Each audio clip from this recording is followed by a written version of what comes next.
Hello साथियों, आप सभी लोग कैसे हैं। मैं हूं आपका गुनी सर और हमारे चैनल पर आपका स्वागत है। Sorry, first of all sorry दोस्तों, मैं क्लास नहीं ले पाया क्योंकि मेरी तबीयत थोड़ा वीक थी। अभी भी तबीयत थोड़ा ख़राब है।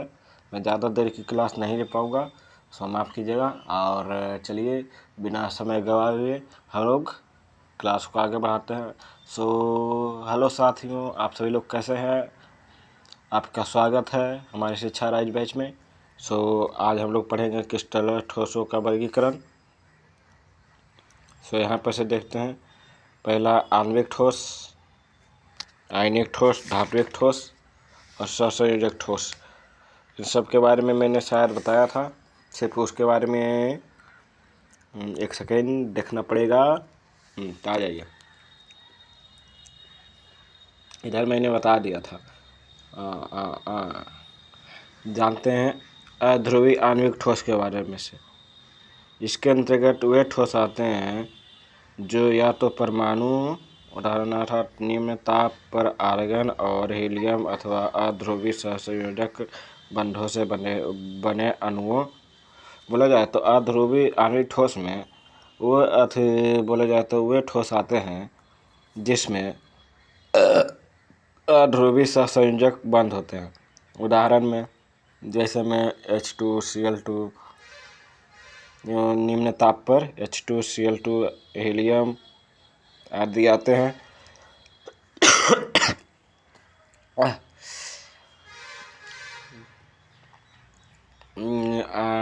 I2 द्वारा बने होते हैं, आयोडीन द्वारा बने होते हैं। वही हीलियम भलो हाइड्रोजन क्लोराइड हाइड्रोजन, फिर Cl2 I2 द्वारा बने होते हैं। इन ठोसों में परमाणु अथवा अणु दुर्बल परिक्षेपण बल अथवा लंदन बलों द्वारा बंधे रहते हैं। सबसे पहली बात, अध्रुवी ठोस लंदन बल द्वारा बंधे रहते हैं। ये सब इम्पोर्टेंट है, तो मैं बता देता हूँ। सबसे पहले हम लोग ये लिखेंगे, इसके अंतर्गत वे ठोस आते हैं या तो उदाहरण अर्थात निम्न ताप पर आर्गन हीलियम अथवा ध्रुवीय सहसंयोजक ठोस। यहाँ से लिखिएगा वे ठोस, इसके अंतर्गत वे ठोस आते हैं उसके बाद यहाँ से आप लोग लिखिएगा निम्न ताप पर आर्गन हीलियम ध्रुवीय सहसंयोजक अध्रुवीय सहसंयोजक बंध द्वारा बने होते हैं। उदाहरण अर्थात निम्न ताप पर H2Cl2 I2 द्वारा बने होते हैं। इन ठोसों के परमाणु अथवा अणु दुर्बल परिक्षेपण बलों द्वारा लंदन बल द्वारा बंधे रहते हैं। दुर्बल परिक्षेपण बल या लंदन बल द्वारा बने होते हैं। इसके बारे में जिनके बारे में हम आप कक्षा 11 में सीख चुके हैं। और दूसरी पॉइंट लिखिएगा, पॉइंट बना करके लिखिएगा। अध्रुवी आणविक ठोस में यह ठोस मुलायम और विद्युत का अचालक होते हैं। हाँ, ये बहुत इंपॉर्टेंट पॉइंट है दोस्तों, इसको जरूर ध्यान रखिएगा। ये निम्न गलनांकीय होते हैं और सामान्यतः कमरे के ताप और दाब पर द्रव अथवा गैसीय अवस्था में होते हैं। क्या बोल रहे हैं, समझ रहे हैं। ये कमरे के ताप और दाब पर द्रव अथवा गैसीय अवस्था में होते हैं। दूसरा आ जाएगा अध्रुवीय आणविक ठोस में बोल जाए तो HCl हाइड्रोक्लोरिक SO2 आदि पदार्थ अणु ध्रुवीय सहसंयोजक बंध द्वारा बने होते हैं। पूछेगा, जैसे मान के चलिए ऑब्जेक्टिव में पूछ लिया कि निम्न में से कौन सा पदार्थ के अणु ध्रुवीय सहसंयोजक बंध द्वारा बंधे होते हैं, तो दे देगा HCl SO2 या बोलेगा A और B दोनों, और लास्ट ऑप्शन दे देगा इनमें से कोई नहीं, तो A और B दोनों हो जाएगा। आता है इस प्रकार का क्वेश्चन, तो इस पर भी ध्यान रखिएगा। ऐसे ठोस में अणु अपेक्षाकृत प्रबल द्विध्रुव अन्वयन क्रिया से एक दूसरे के साथ बंधे रहते हैं। यह ठोस मुलायम और विद्युत का अचालक होते हैं। अध्रुवीय आणविक ठोस भी विद्युत का अचालक होते हैं। इनके गलनांक अध्रुवीय आणविक ठोसों से अधिक होते हैं फिर भी इनमें से अधिकतर कमरे के ताप और दाब पर गैस अथवा द्रव में द्रव है। ठोस SO2 और ठोस NH3 में ठोस के कुछ उदाहरण हैं। ऐसे ठोस कुछ उदाहरण हैं ये भी उनका उदाहरण है, तो आप लोग इसको ध्यान रखिएगा दोस्तों। ठीक है, आगे बढ़ते हैं। हाइड्रोजन अबंधित आणविक ठोस।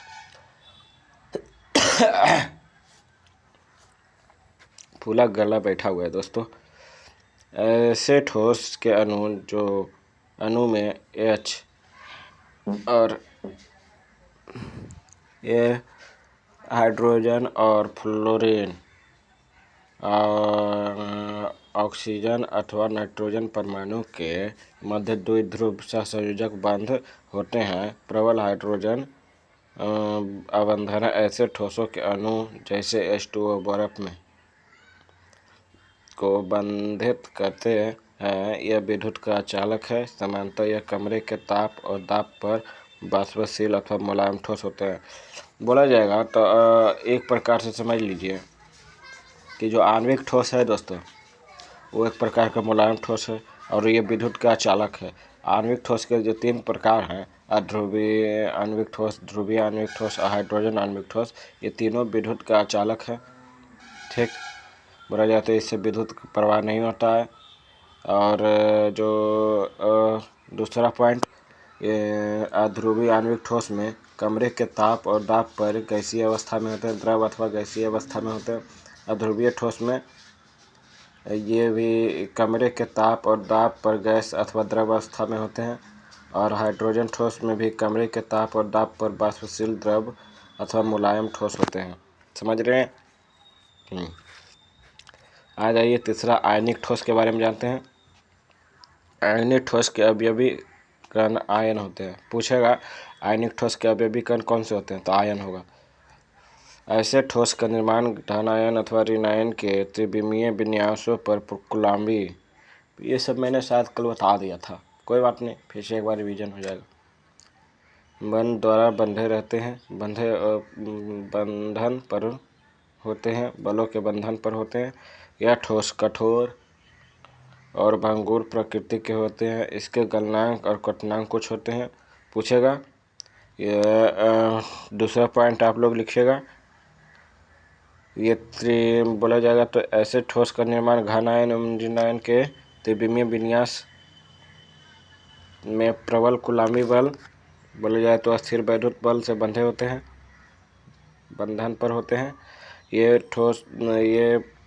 ठोस कठोर एवं भंगुर प्रकृति के होते हैं। इसका प्रकृति कठोर एवं भंगुर होगा।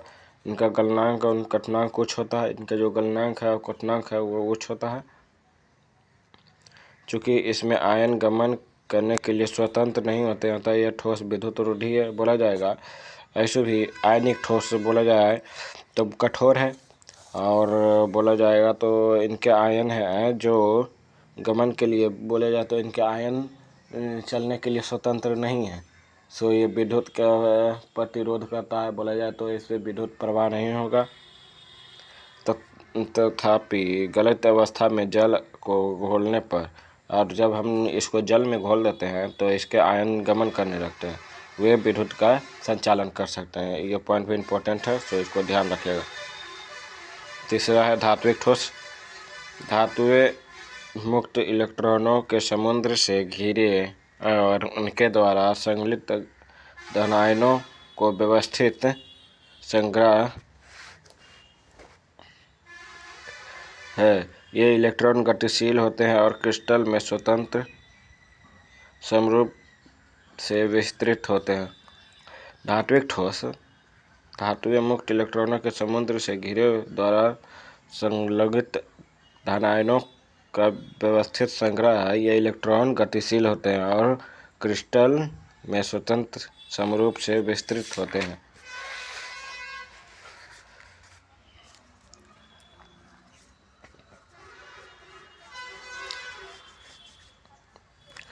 प्रत्येक धात्विक परमाणु इस गतिशील इलेक्ट्रॉन के समुद्र अथवा एक अथवा अधिक इलेक्ट्रॉनों का योगदान देता है।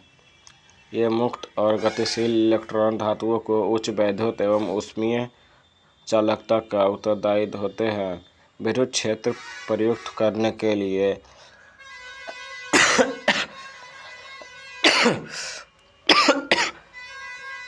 विद्युत क्षेत्र प्रयुक्त करने पर ये इलेक्ट्रॉन धन आयन नेटवर्क के सतत प्रवाह करते हैं। इस प्रकार जब धातु का एक भाग में ऊष्मा संवारित की जाती है तो ऊष्मीय ऊर्जा मुक्त इलेक्ट्रॉन द्वारा सर्वत्र एक समान रूप से विस्तृत होते हैं। धातुएं एक दूसरी महत्वपूर्ण विशेषता कुछ स्थिति में उनकी चमक और रंग है। यह भी उनमें उपस्थित मुक्त इलेक्ट्रॉनों के कारण होती है। धातु अत्यधिक आघातवर्णीय और तन्य होते हैं। जो बोला जाए दोस्तों, ज़्यादा इसमें नहीं याद करना है। पूछेगा धात्विक ठोस में पहले तो ये धातु से बने हुए होते हैं, इनके अणु धातु से बने होते हैं। और दूसरी बात, धातु को हम लोग आघात करके आघातवर्णीयता आपने पढ़ा होगा क्लास 8 में और 10 में भी शायद पढ़े होंगे। और तन्य होते हैं धातु, जानते हैं आप लोग, तन्य होती है बोले तो तान सकते हैं, उसको खींच सकते हैं, लंबा कर सकते हैं, वही होती है ये। और दूसरा, ये विद्युत और ऊष्मा का सुचालक है। बोला जाए तो इससे विद्युत और धातु है जो विद्युत और ऊष्मा का सुचालक है। ये बात तो आप सभी लोग जानते हैं। और ऊष्मा का कैसे है वो मैं बताऊंगा आगे की क्लास में, वो भी हमें पढ़ना है। तो चलते हैं बिना समय गवाए हुए सहसंयोजक ठोस के बारे में और नेटवर्क ठोस। सहसंयोजक ठोस को नेटवर्क ठोस भी कहते हैं। ये भी पूछ सकता है कि सहसंयोजक ठोस का अन्य नाम क्या है। दे देगा 4 ऑप्शन: आणविक ठोस, आयनिक ठोस, धात्विक ठोस और चौथा नेटवर्क ठोस दे देगा। तो नेटवर्क ठोस बताइएगा। अधात्विक क्रिस्टलीय ठोसों में विस्तृत अनेक रूपता संपूर्ण क्रिस्टल के निकटवर्ती परमाणुओं के मध्य सहसंयोजक बंधन के बनने के कारण इन्हें विशाल अणु भी कहा जाता है। पूछ सकता है ये भी, इन्हें विशाल अणु क्यों कहा जाता है। बोला जाएगा कि सहसंयोजक ठोस को विशाल अणु क्यों कहते हैं। ये लिख लीजिएगा, अधात्विक क्रिस्टल ठोसों में विस्तृत अनेक रूपता संपूर्ण क्रिस्टल के निकटवर्ती परमाणुओं के मध्य सहसंयोजक बंध बनने के कारण उन्हें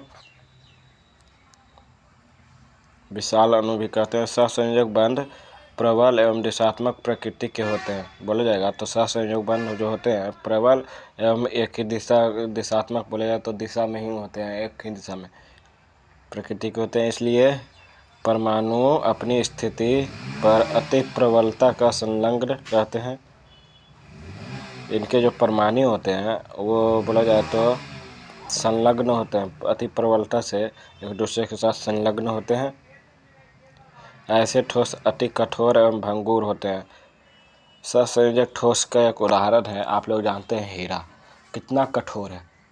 आप लोग तो समझ सकते हैं, और उसे को हम लोग 10 क्लास में भी पढ़े। हीरा बहुत कठोर होता है, जो अति कठोर होता है। इनका गलनांक अत्यंत उच्च होता है। यस, ये बात सही है, ध्यान दीजिएगा। सहसंयोजक ठोस का गलनांक अत्यंत उच्च होता है और गलन के पूर्व विघटित भी हो सकता है। गलन से पहले यह विघटित भी हो सकता है। ये विद्युत का संचालन नहीं करते हैं, ये विद्युत रोधी होते हैं। उदाहरण में हीरा और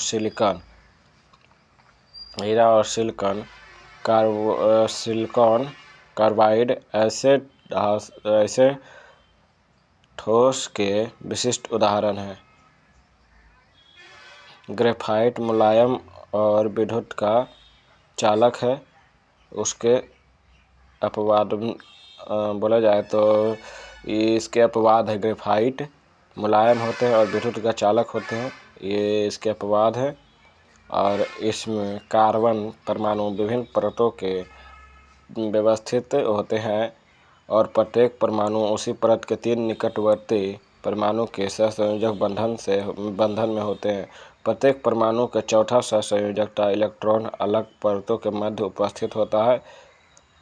जो इसका जो प्रत्येक परमाणु होता है उसका जो चौथा सहसंयोजकता इलेक्ट्रॉन है परतों के मध्य उपस्थित होता है। यह गमन के लिए मुक्त होते हैं। यही मुक्त इलेक्ट्रॉन ग्रेफाइट में विद्युत के उत्तम चालक बनते हैं। और ये सब जो मैं बातें बता रहा हूँ वो सब ग्रेफाइट के बारे में है। इनका जो चौथा संयोजकता है अलग परतों के मध्य उपस्थित होता है और यह गमन के लिए मुक्त होती है। यही कारण है कि ग्रेफाइट में विद्युत का उत्तम सुचालक बनता हो।